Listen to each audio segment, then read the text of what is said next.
Inspector राय मौत मामले में नया मोड़। एसआईटी जांच में ब्लैकमेलिंग और 25 लाख की डिमांड का खुलासा। मीनाक्षी समेत तीसरे संदिग्ध की तलाश। रिश्तों का खून या ब्लैकमेलिंग का रहस्य। इंस्पेक्टर राय हत्याकांड में नया थर्ड मैन एंगल। 25 लाख की डिमांड, 3 मिनट में सब खत्म। उत्तर प्रदेश के जालौन जिले के कुठौन थाना परिसर में इंस्पेक्टर अरुण कुमार राय की संदिग्ध मौत की गुत्थी हर बीतते दिन के साथ और उलझती जा रही है। शुरुआती आत्महत्या की आशंका अब गहरे आपराधिक रहस्य में बदल गई है, जिसमें ब्लैकमेलिंग, संबंधों में विवाद और किसी तीसरे व्यक्ति की संलिप्तता का कोण सामने आ रहा है। मृतक की पत्नी की शिकायत पर आरोपी महिला सिपाही मीनाक्षी शर्मा के खिलाफ हत्या का केस दर्ज किया गया है।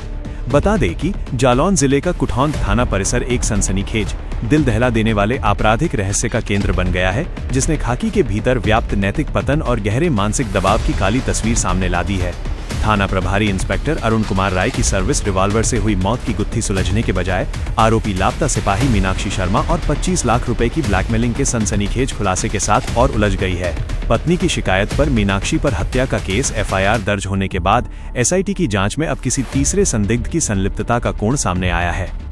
संत कबीर नगर के मूल निवासी और 1998 बैच के सिपाही से इंस्पेक्टर बने अरुण राय हाल के महीनों में पेशेवर अस्थिरता झेल रहे थे, जैसा कि उनके लगातार हुए तबादलों कोंच उरई कुठौन से साफ है। परिवार के अनुसार राय एक मानसिक रूप से मजबूत और शांत स्वभाव के अधिकारी थे, जिससे आत्महत्या की बात पर गहरा संदेह पैदा होता है। शुक्रवार रात 9 बजे इंस्पेक्टर राय ने पेट्रोलिंग के बाद अपने आवास पहुंचकर अपनी पत्नी माया राय से फोन पर सामान्य बात की और सोने जाने की बात कही। इस सामान्य आवरण के केवल 30 मिनट बाद रात 9:30 बजे इंस्पेक्टर के आवास से 9 mm पिस्टल की गूंज उठी, जिसने सब कुछ बदल दिया। गोली उनके सिर के आर पार हो चुकी थी, जो क्लोज रेंज शॉट का स्पष्ट प्रमाण था। खून से लथपथ शव मच्छरदानी के अंदर पड़ा मिला और उनकी सर्विस रिवॉल्वर पेट के ऊपर रखी थी। यही दृश्य पुलिस की शुरुआती सुसाइड थ्योरी को बल दे रहा था, लेकिन इसके तुरंत बाद हुए खुलासों ने इस थ्योरी पर पानी फेर दिया। मीनाक्षी शर्मा, जो डायल 112 में तैनात थी, पिछले 10 दिनों से ड्यूटी से गायब थी। घटना के समय उसकी उपस्थिति और व्यवहार ने मामले को तुरंत हत्या के संदेह के घेरे में ला दिया। गोली चलने के तुरंत बाद मीनाक्षी शर्मा कमरे से चीखती हुई बाहर आई और चिल्लाकर कहा कि साहब ने गोली मार ली है, मगर वो वहां रुककर मदद करने के बजाय तेजी से परिसर से भाग गई। सीसीटीवी फुटेज से खुलासा हुआ कि मीनाक्षी सिर्फ 3 मिनट के लिए थाना कैंपस में रही। रात 9:15:32 पर वो इंस्पेक्टर के कमरे की ओर गई और 9:18:21 पर बाहर भागती दिखी। भागते समय वो लगातार किसी से मोबाइल पर बात कर रही थी, जो उसकी घबराहट और किसी बाहरी संपर्क की ओर इशारा करता है। एसआईटी जांच और पुलिस सूत्रों के अनुसार इंस्पेक्टर राय की मौत के पीछे महिला सिपाही मीनाक्षी शर्मा का अत्यधिक आर्थिक दबाव मुख्य कारण हो सकता है। सूत्रों के हवाले से ये बात सामने आई है कि मीनाक्षी शर्मा की शादी फरवरी 2026 में तय हो गई थी। वो कथित तौर पर इंस्पेक्टर राय पर अपनी शादी का पूरा खर्च, लगभग 25 लाख रुपए उठाने का दबाव बना रही थी।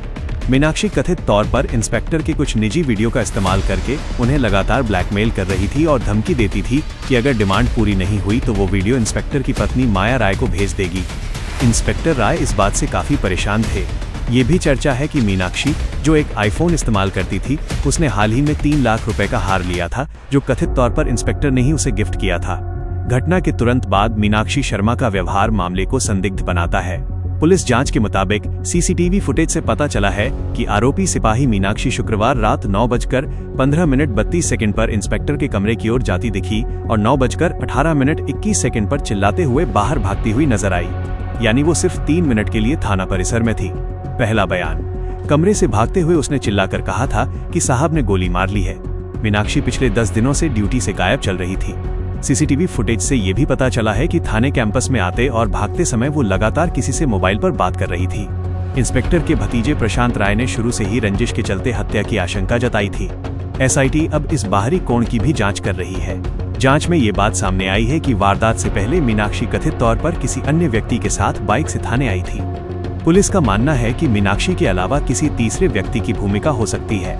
भागने के दौरान मीनाक्षी लगातार जिससे बात कर रही थी, वो व्यक्ति या तो उसका सहयोगी हो सकता है या हत्या की साजिश में शामिल हो सकता है। बाइक वाले व्यक्ति का पता लगने पर इस मामले में बड़ी लीड मिल सकती है। जालौन एसपी डॉक्टर दुर्गेश कुमार ने बताया कि मामले की गंभीरता को देखते हुए एसआईटी का गठन किया गया है। इंस्पेक्टर की पत्नी माया राय की शिकायत पर मीनाक्षी शर्मा के खिलाफ हत्या का केस एफआईआर दर्ज कर लिया गया है। मीनाक्षी से गहन पूछताछ जारी है। मीनाक्षी के पास से बरामद 3 मोबाइल और 4 सिम तथा इंस्पेक्टर के 3 सिम का डेटा खंगाला जा रहा है।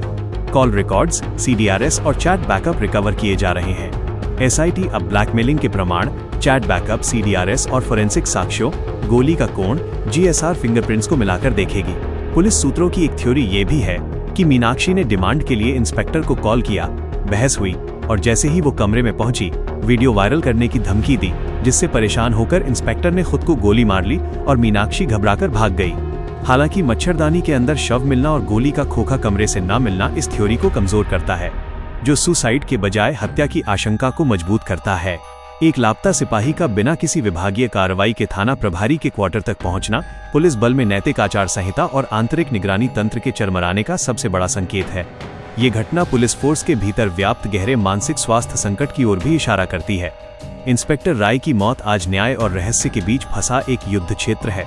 मीनाक्षी पर दर्ज हत्या का केस, 25 लाख की डिमांड का खुलासा और तीसरे संदिग्ध की तलाश, ये सब मिलकर इस मामले को एक अनसुलझा, दिल दहला देने वाला सनसनीखेज रहस्य बना रहे हैं, जिसकी सटीक वजह का पता एसआईटी की रिपोर्ट और तीसरे संदिग्ध की गिरफ्तारी के बाद ही चलेगा। एसपी डॉक्टर दुर्गेश कुमार ने कहा है कि मामले की जांच चल रही है और बहुत जल्द पूरा खुलासा किया जाएगा। इस घटना में जो भी शामिल है उस पर कड़ी से कड़ी कार्रवाई की जाएगी।